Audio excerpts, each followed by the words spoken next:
सरकार के समग्र दृष्टिकोण की मूल भावना के अनुरूप सरकारी एजेंसियों को उनके कार्गो के समाशोधन में अधिमान्य व्यवहार हेतु एयू प्रत्यायन का लाभ लेने के लिए प्रोत्साहित किया जाएगा।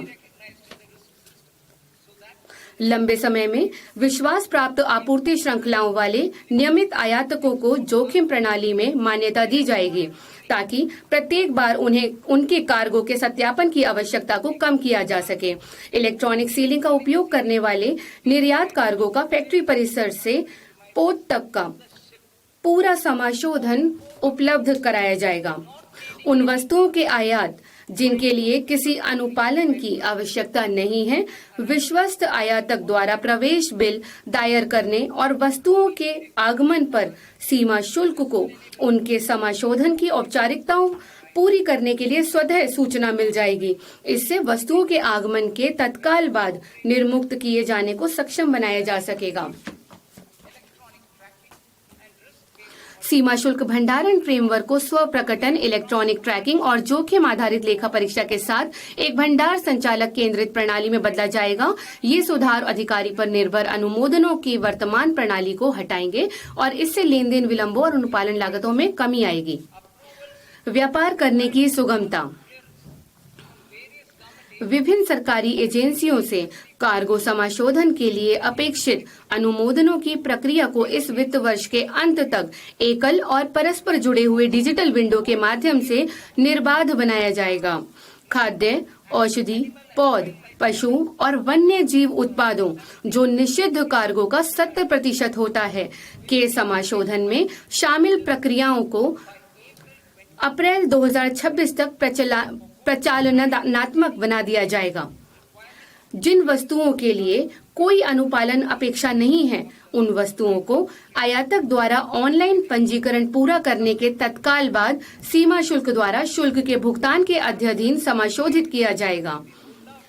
सभी सीमा शुल्क प्रक्रियाओं के लिए एकल, एकीकृत और मापनीय प्लेटफॉर्म के रूप में सीमा शुल्क एकीकृत प्रणाली CIS 2 वर्षों में शुरू की जाएगी। गैर सन्निविष्ट स्कैनिंग और उन्नत इमेजिंग तथा जोखिम आकलन हेतु AI प्रौद्योगिकी का उपयोग सभी प्रमुख पत्तनों में प्रत्येक कंटेनर को स्कैन करने के उद्देश्य से चरणबद्ध तरीके से किया जाएगा। नए निर्यात अवसर।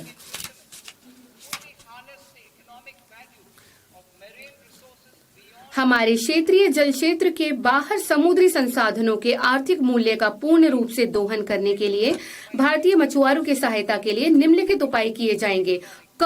विशिष्ट आर्थिक क्षेत्र EEZ अथवा बीच समुद्र में मछली पकड़ने वाले भारतीय नौकाओं द्वारा पकड़ी गई मछली को शुल्क मुक्त किया जाएगा। विदेशी पत्तन पर ऐसी मछली के उतराई को निर्यात वस्तु के रूप में स्वीकार किया जाएगा। मछली पकड़ने, पारगमन और ढुलाई के दौरान दुरुपयोग को रोकने के लिए सुरक्षा उपाय किए जाएंगे।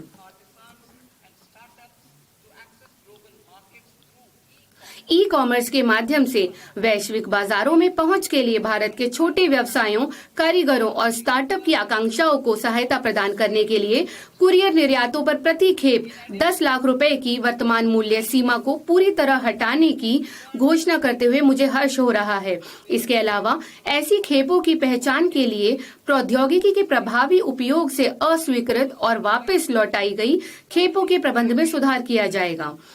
जीवन जीने की सुगमता। यात्रियों की वास्तविक चिंताओं का समाधान करने के लिए मैं अंतर्राष्ट्रीय यात्रा के दौरान सामान निकासी को शासित करने वाले प्रावधानों के संशोधन का प्रस्ताव करती हूँ। संशोधित नियमों से वर्तमान समय की यात्रा संबंधी वास्तविकताओं के अनुरूप शुल्क मुक्त भत्ते में वृद्धि होगी और अंदर लाई गई आधा अथवा बाहर ले जाई गई वस्तुओं की अस्थायी ढुलाई में स्पष्टता आएगी।